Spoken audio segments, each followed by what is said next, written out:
Welcome into Locked On 76ers. Hey, the NBA draft is 2 weeks away. Beware of the reports and ideas out there. There's one that's absolutely bonkers when it comes to Tyrese Maxey. We'll talk about that. This is Locked On 76ers podcast.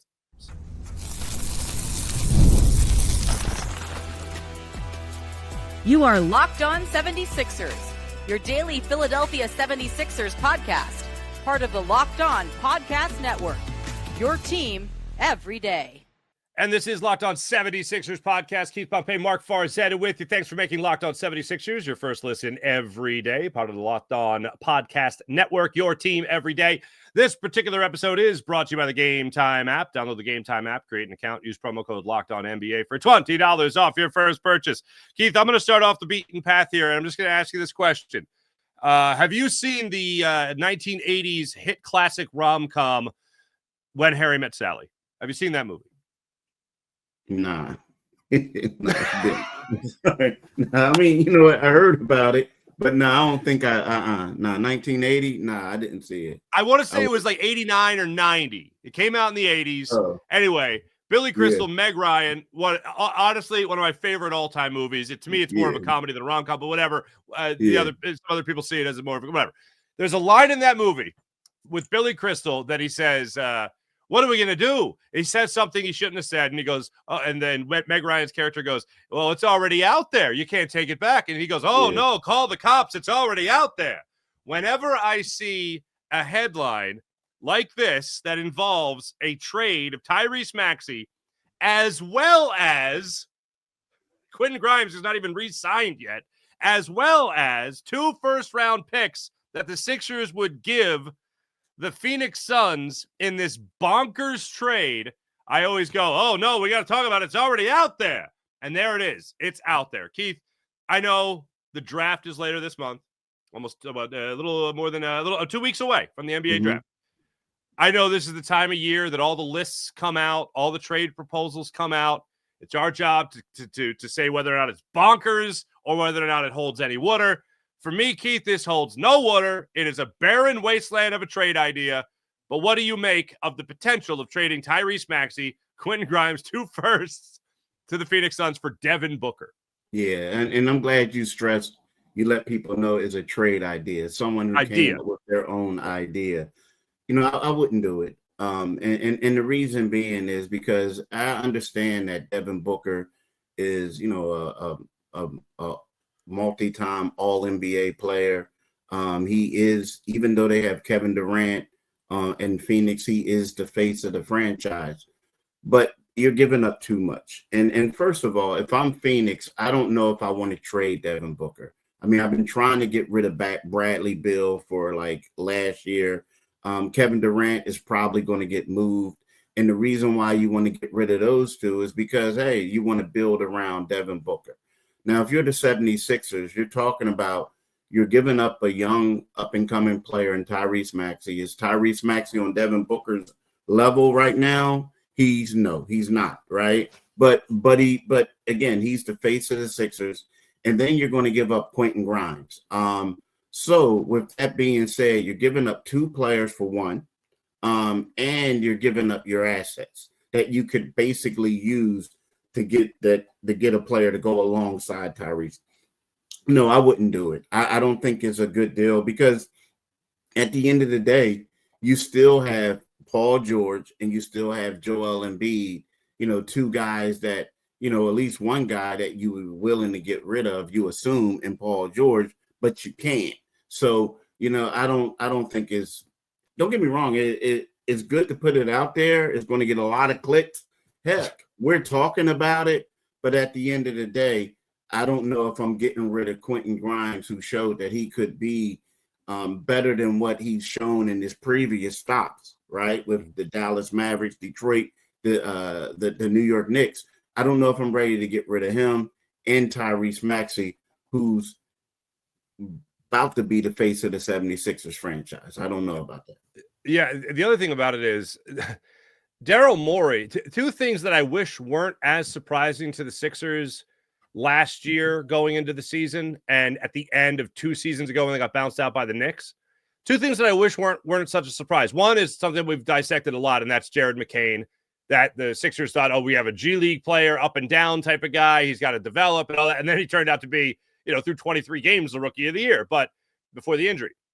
The other thing that we really haven't kicked around a lot was even with James Harden here and Joel Embiid here, you looked at the Maxi Embiid Sixers of 2 seasons ago now.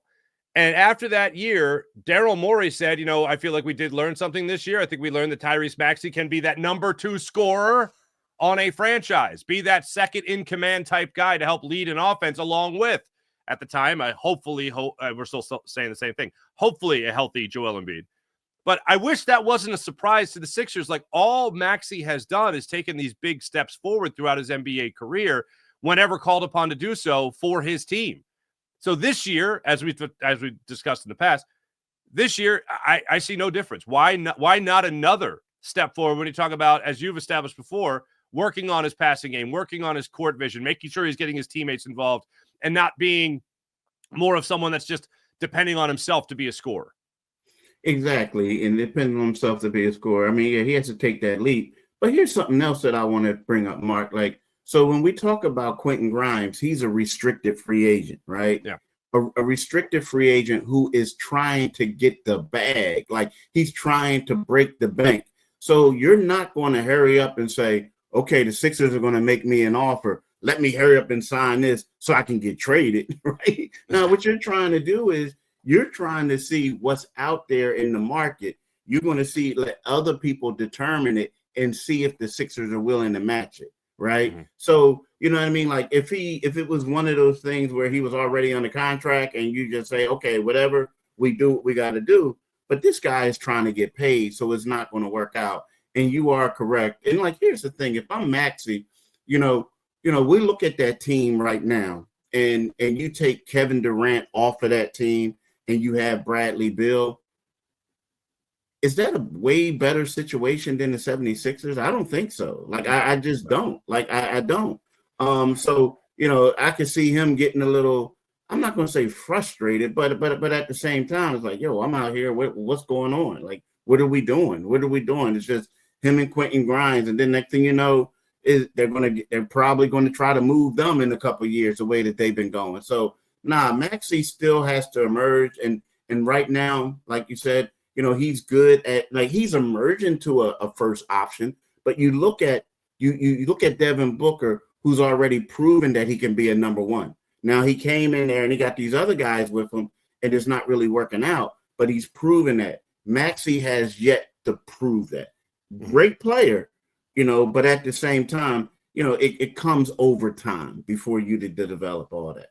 I 1,000% agree with that. The other part of this that I found just nauseating, to be honest with you, is the idea that the trade acts like Joel Embiid and Paul George are 26 years old.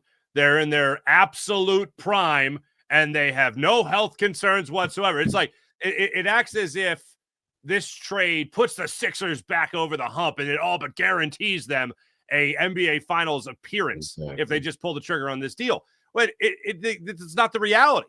It's not the reality for the Sixers. The idea that the Sixers, like, let's get Tyrese Maxey out of it. Even if it's even if it's 2 future first rounders in 2028, 2029 that belong to the Rockets, like this trade proposal has here, the trade idea, that still is what crazy to me, Keith. Yeah, no doubt. And maybe this guy, maybe he came out, and I'm not trying to be critical or anything of that like that, because my man is doing content and making people think about it. But either 2 things, like you said, either he thinks that Joel is going to miraculously, his knee is going to go back to being 100%, like you said, and Paul George great, or he's looking at it like neither one of these guys can get traded.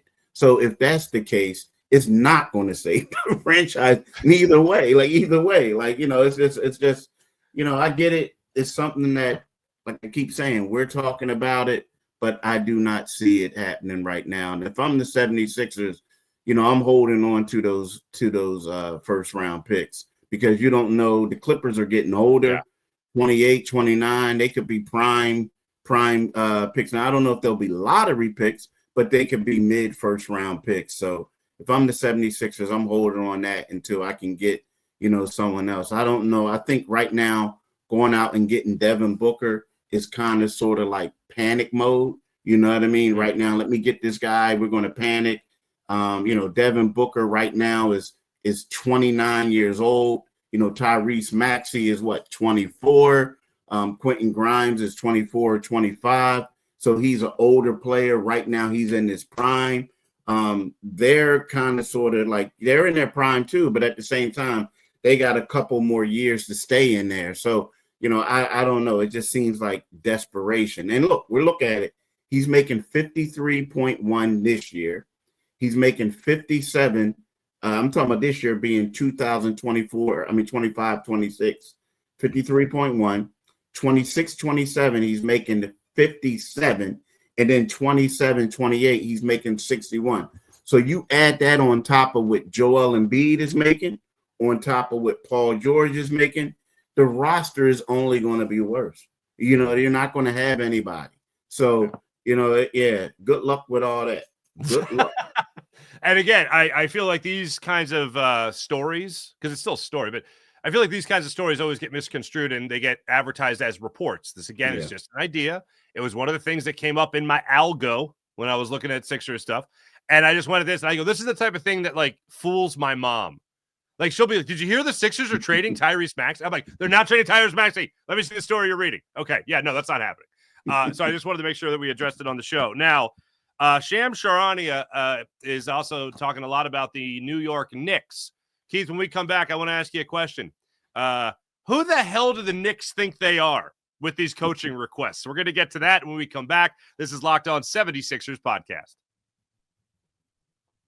And now I want to tell you about the incredible people at Wayfair. There's nothing like stepping into your own outdoor space and feeling like you've escaped to a personal oasis. If you're wanting to update your patio this season, Wayfair has made it so easy to turn that space into what feels like it's really yours. Comfortable, stylish, and ready for summer. Wayfair is everything you need to level up that outdoor space. Conversation sets, outdoor bars, fire pits, hot tubs, gazebos, and yes, even that perfect string lighting that you've wanted for so long.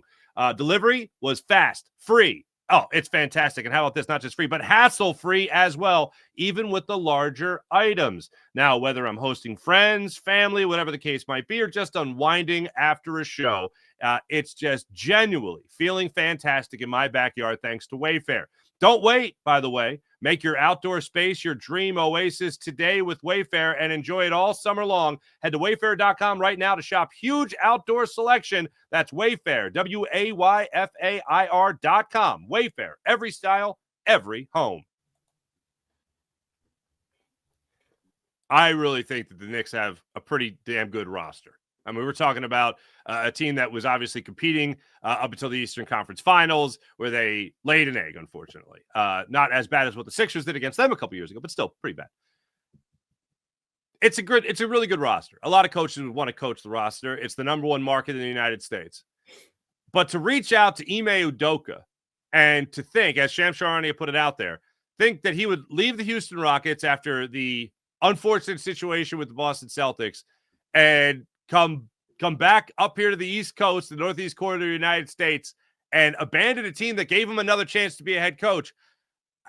The Rockets have refused.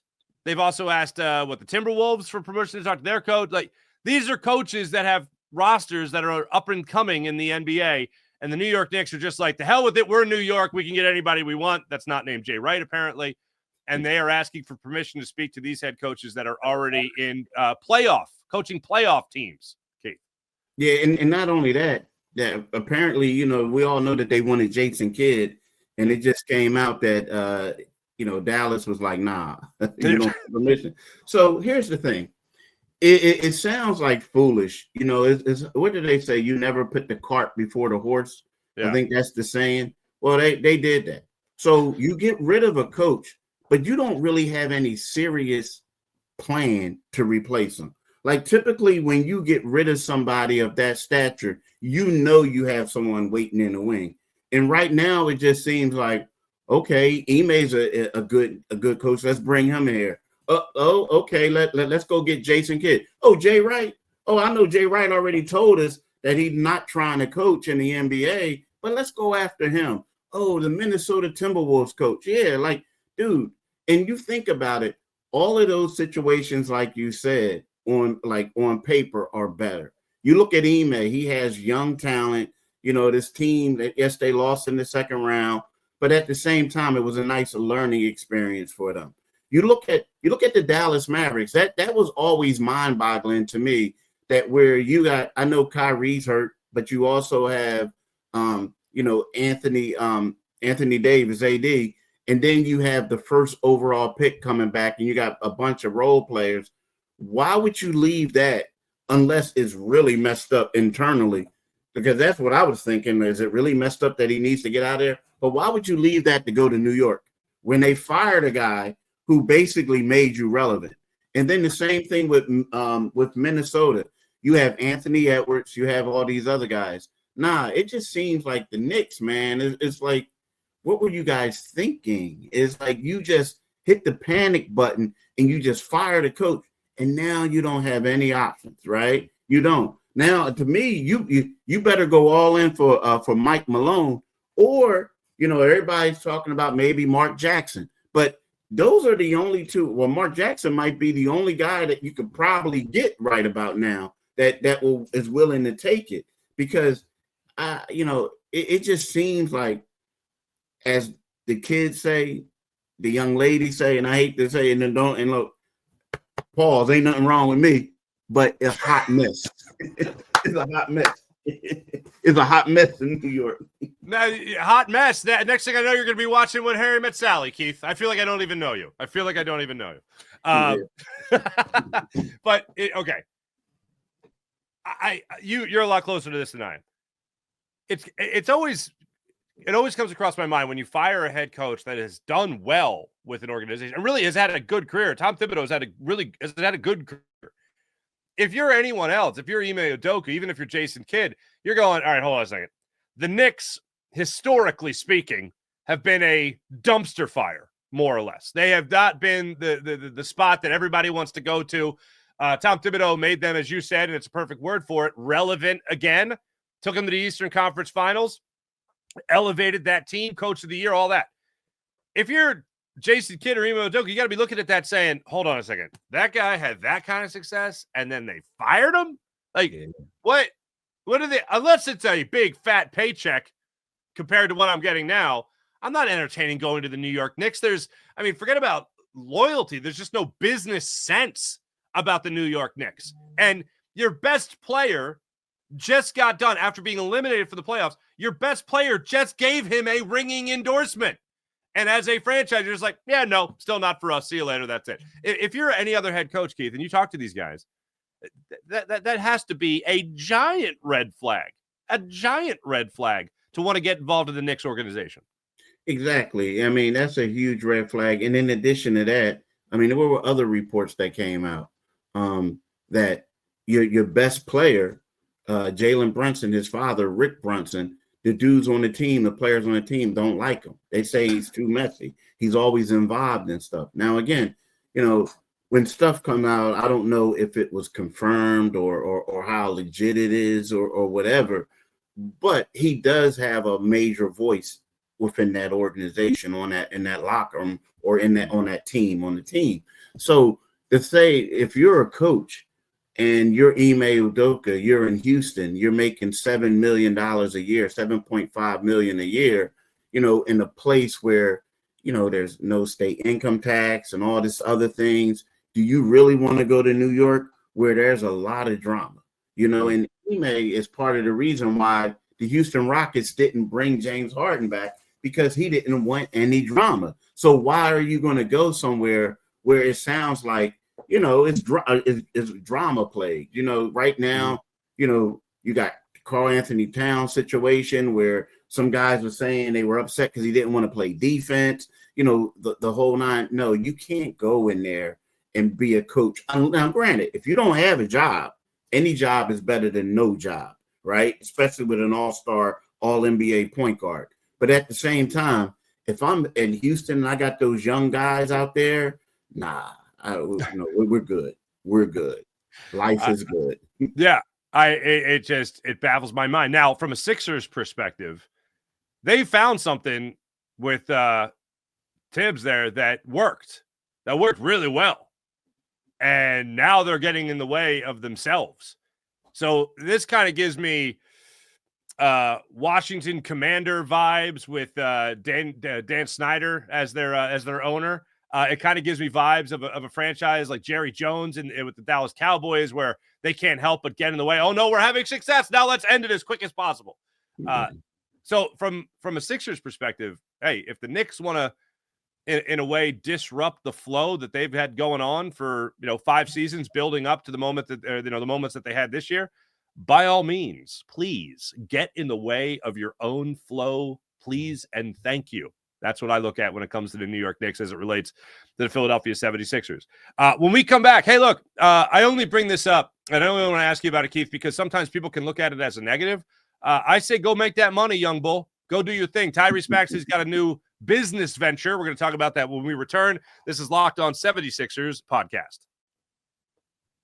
And now let me tell you about the Gametime app. Want to go to the game, the concert, the comedy show, NBA Finals if you're so lucky? Maybe a Phil's game? Gametime app has you covered. Gametime makes it fast and easy to get the seats that you've dreamed of, even for the biggest of games. Prices on the app actually drop the closer game time gets, with killer last-minute deals, panoramic seat views, and no surprise fees. Gametime is a total game changer. This is why I love the Gametime app. You get the lowest price guaranteed. You could view the seat before you buy it, so you are literally taking the guesswork out of buying tickets. So do what I do. Download the Gametime app, create an account, use promo code LOCKEDONNBA for $20 off your first purchase. Terms apply. Again, create an account, use promo code LOCKEDONNBA. That's LOCKEDON NBA for $20 off. Download the Gametime app today. Last minute tickets, lowest price guaranteed. So I never thought I'd say the words Tyrese Maxey, Keith, and Andre Agassi in the same sentence, but yet here we are. As it turns out, Andre Agassi and Tyrese Maxey are part of a new venture, according to Front Office Sports, when it comes to betting on the rise of racket sports.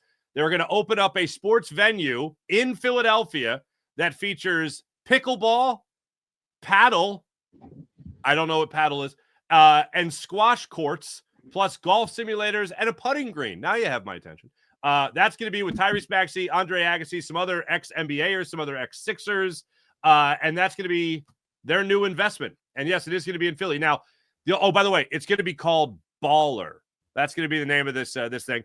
I don't know if anyone's been to Spin in Center City. It's definitely been a minute. I don't know if it's there still. It was cool. I'd been there a couple of times, but it's going to be kind of that vibe, like that athletic club / bar type scene. Top Golf would be another example to throw in there as well. Hey, look, I know my people, no, he's looking at businesses. Fine by me. I look at Tyrese Maxey and I said, this guy can do it. He just got this mega huge Kajunga deal, Keith. He's not going to not spend it. He's not going to not make investments. By all means, Tyrese Maxey, go after it.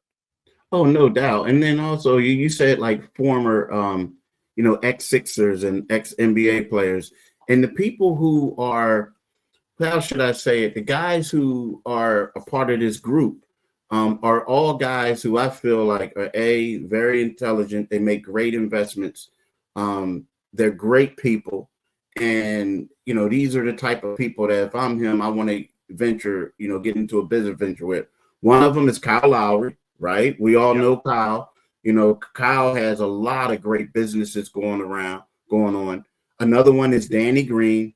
And then another guy is Mo Bamba, right? So how about that? And so when you look at it, Kyle is kind of like a mentor to Maxey, right? He's always in his ear. He's telling him things.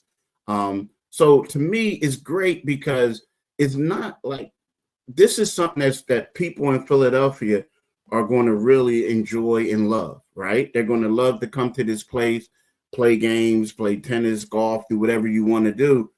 And I just feel like it's a great thing for him to do. It reminds me of when Dr. J, when, I was a kid, Dr. J had business ventures. He used to have a shoe store like downtown. And I remember in the off season, we would go there and it was just it was a men's shoe store, so I couldn't get shoes there, but I would go there because Dr. J had a store, and it was like his way of investing in the community.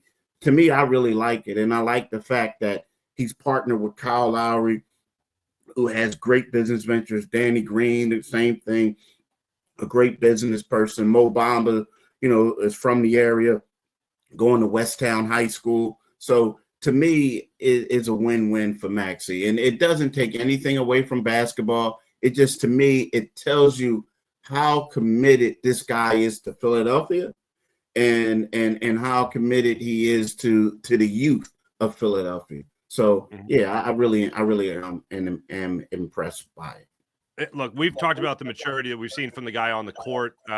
This guy has had to learn a lot of life here in Philadelphia since being drafted. And I mean this in the most positive way possible. We've listened to him and watched him mature through the years. I never looked at him as an immature guy, but he was still a young guy. He's a young man.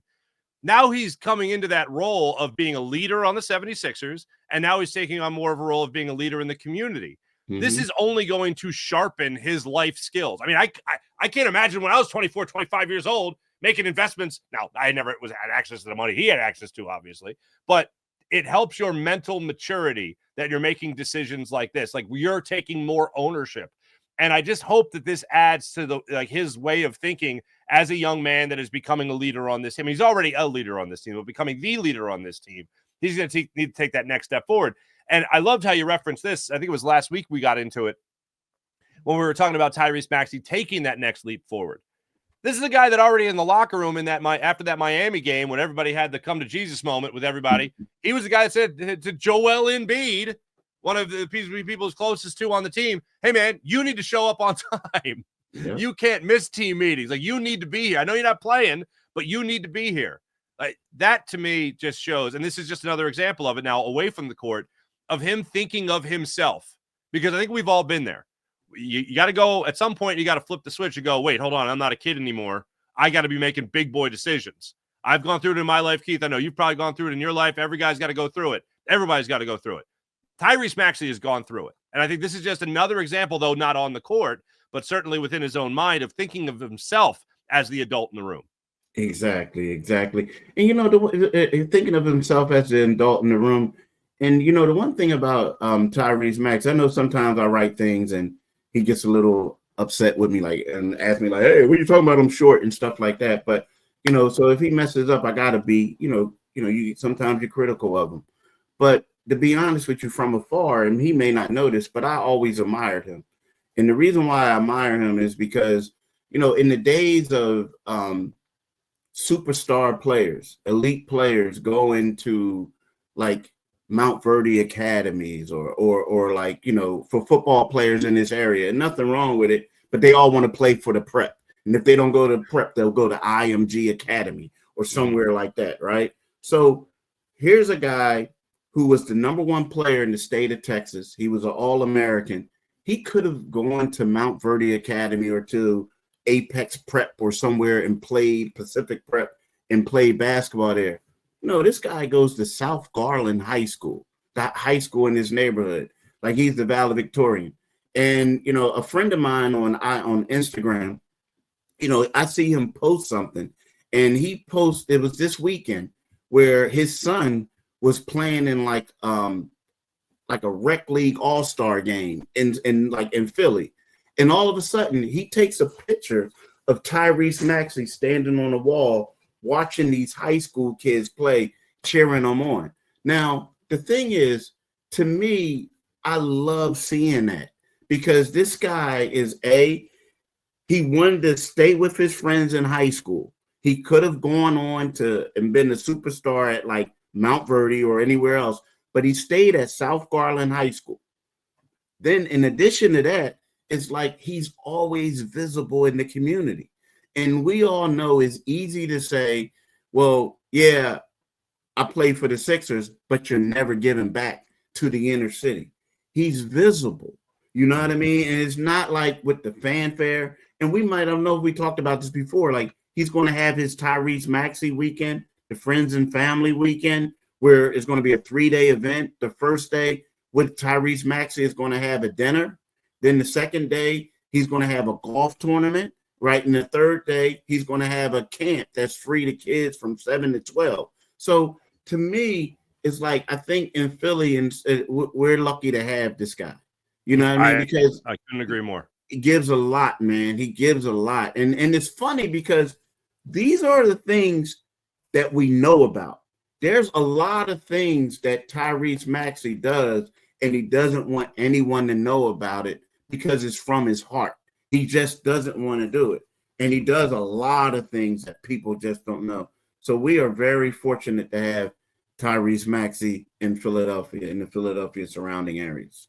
I could not agree more. Keith, I know we're going to break it down over the next 2 weeks leading up to the NBA draft. Every rumor, every bogus idea that might come out there, like the one we talked about earlier in the show, we'll break it all down. I promise you. We'll give you our feelings on it over the next two weeks. And one other idea I wanted to go through, Keith, is basically what are the top 3 options that you would have for the 76ers with that 3rd overall pick. A little bit later, getting closer and closer to the draft, we'll break that down as well. Make sure you guys are reading Keith Pompey on Inquirer.com, and make sure you guys are liking and subscribing to all things Locked On Sports, whether it's Locked On 76ers or, hey, Locked On Phillies for your postcast needs with yours truly and your daily content with Connor Thomas, or Locked On Eagles as well with Louis DiBiase, and then Locked On Eagle Squad podcast with yours truly, Jason Martinez, Harry Mays, and Louis DiBiase.